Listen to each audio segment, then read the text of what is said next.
मूल सूत्र यह है कि प्रत्येक व्यक्ति जो है का वो दो विलक्षण माध्यमों से अपने जीवन में शील। मैं आशा करता हूं कि आप पूरे चैतन्य रह करके सुनेंगे। एक है बुद्धि और दूसरा है मन। तो बुद्धि और मन की थोड़ी समस्या है। कई वस्तुएं ऐसी हैं, कोई ग्रंथ, कोई कृति, कुछ बातें कि जो बुद्धि संगत लगती, बुद्धि के अनुकूल लगती, बुद्धि उन्हें स्वीकार करती, लेकिन मन, उसकी प्रवृत्ति बुद्धि से भिन्न है और मन उसे स्वीकार नहीं कर पाता, मन उसमें रस नहीं ले पाता।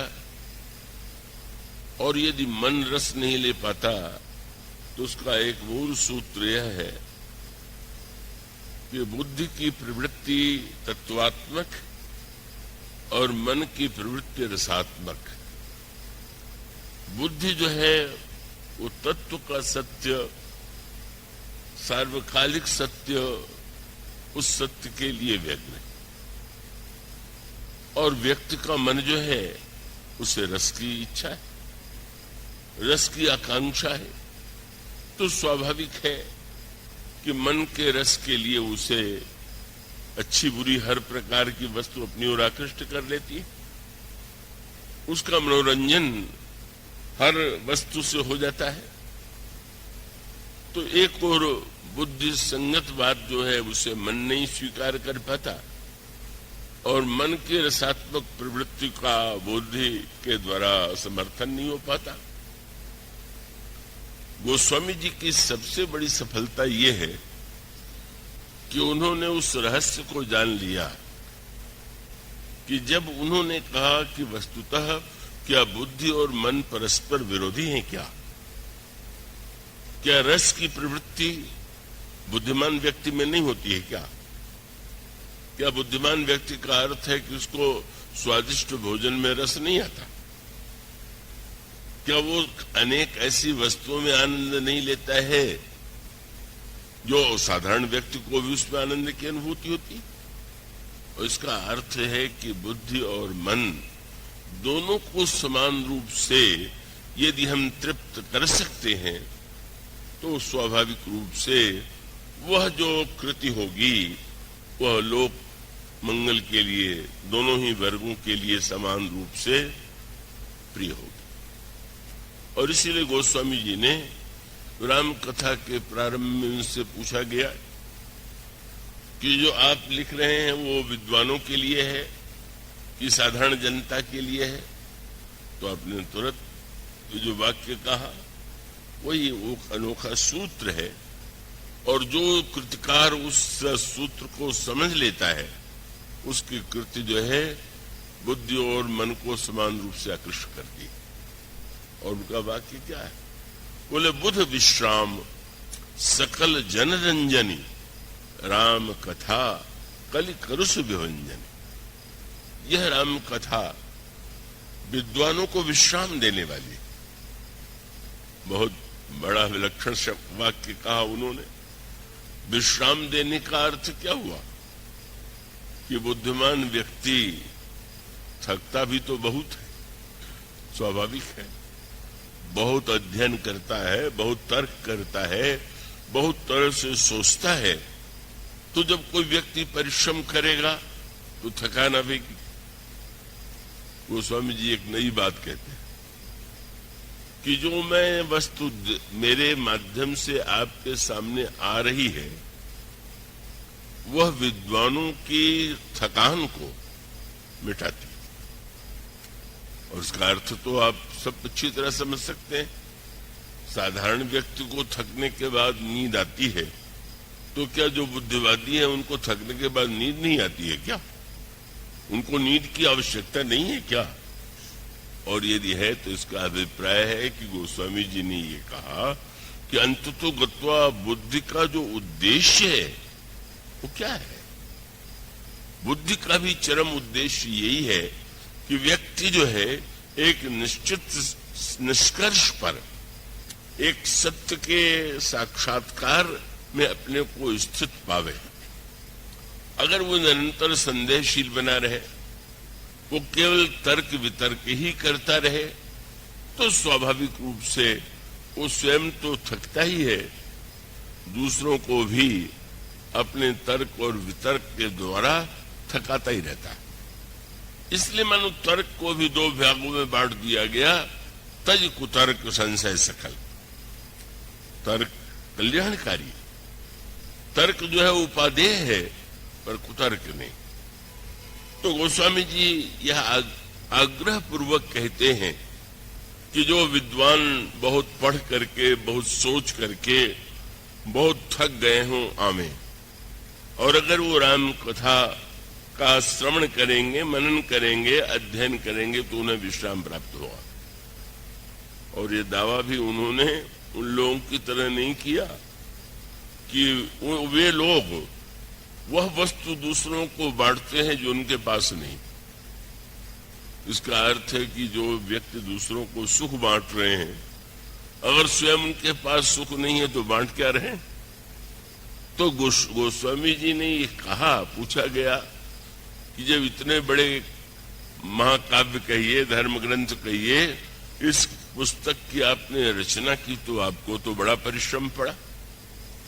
तो गोस्वामी जी ने एक नई बात कही।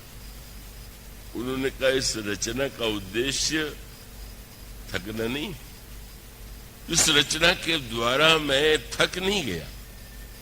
अपितु उत्तरकांड में एक नई बात कहते हैं, और वो यही है, वो आप पंक्ति पावेंगे कि जब कहते हैं कि जाकी कृपा लवलेसते मति मंद तुलसीदास हु, पायो परम विश्राम राम समान प्रभु नहीं को।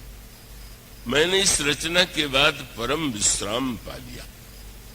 और यह सूत्र मानो वे देना चाहते हैं कि अगर आप थके हुए को केवल और थकाते हैं, उसके संशय को आप और उत्तेजित करते हैं, उत्प्रेरित करते हैं, तो आपका संशय जो है आपके लिए नहीं, वो दूसरों के लिए भी घातक होगा। और इसलिए गोस्वामी जी ने कहा इस राम कथा की विशेषता यही है, यह विद्वानों को विश्राम देती है, बुद्ध को विश्राम देती है। और उसके साथ साथ वे कहते हैं कि ये इसका एक मैं बात कहूं, कई लोग सरल वस्तु को भी कठिन बना करके बोलना चाहते हैं।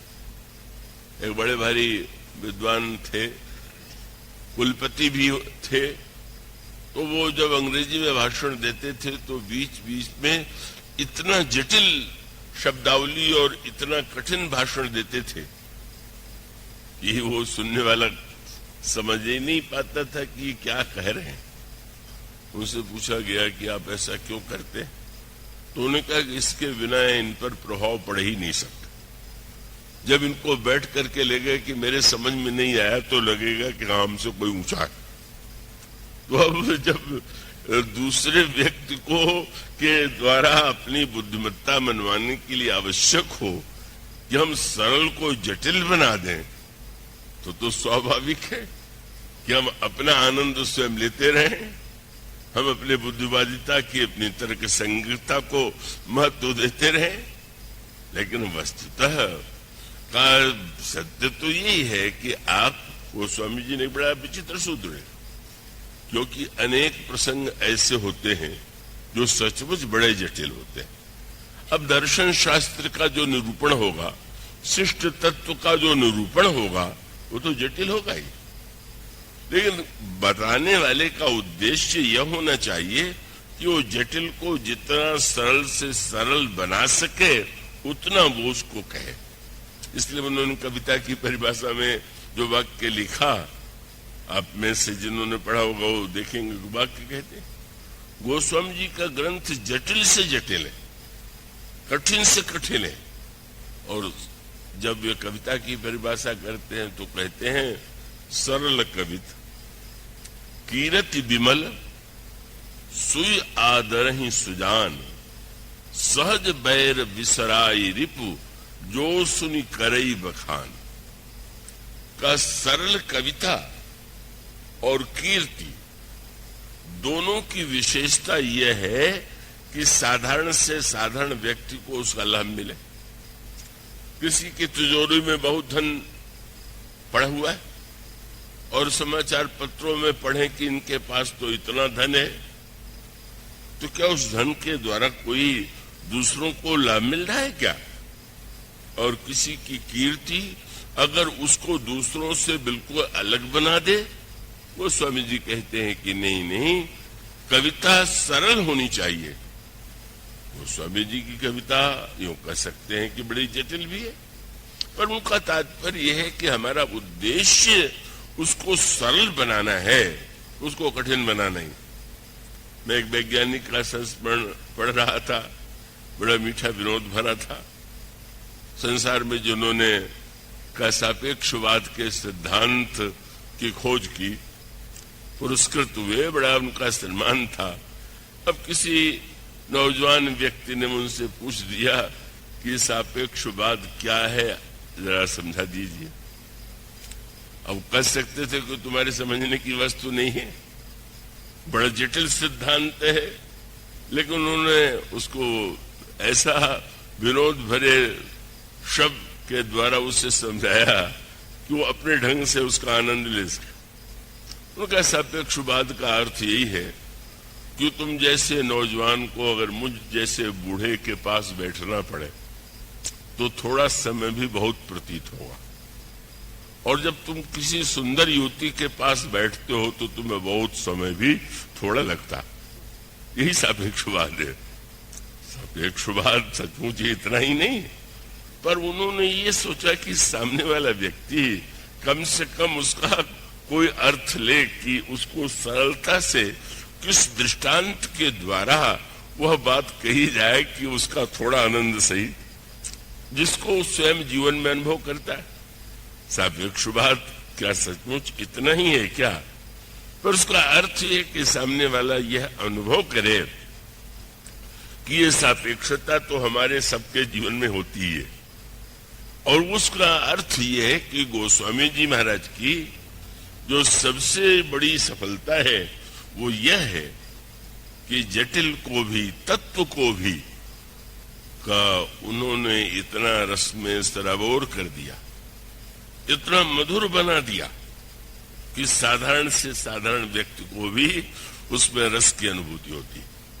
और जो व्यक्ति उसके अंतरंग में बैठ सकता है तो उसको उसके अंतरंग में एक दिव्य तत्व ज्ञान का परिचय प्राप्त होता है। और इसीलिए एक सूत्र मैं बताऊं, बहुत वर्ष पहले जब हिंदू विश्वविद्यालय ने मुझे आमंत्रित किया था, उस समय एक विवाद खड़ा हो गया, और वो स्वाभाविक है, काशी विद्वानों की नगरी है, वहां खंडन मंडन की प्रवृत्ति भी स्वाभाविक रूप से विद्यमान है। तो उन्होंने ये कहा कि गोस्वामी जी का जो ग्रंथ है वह भक्त की जो सगुण साकारवादी धारा है उसके संत हैं, उसमें निर्गुण निराकार जैसी कोई वस्तु नहीं।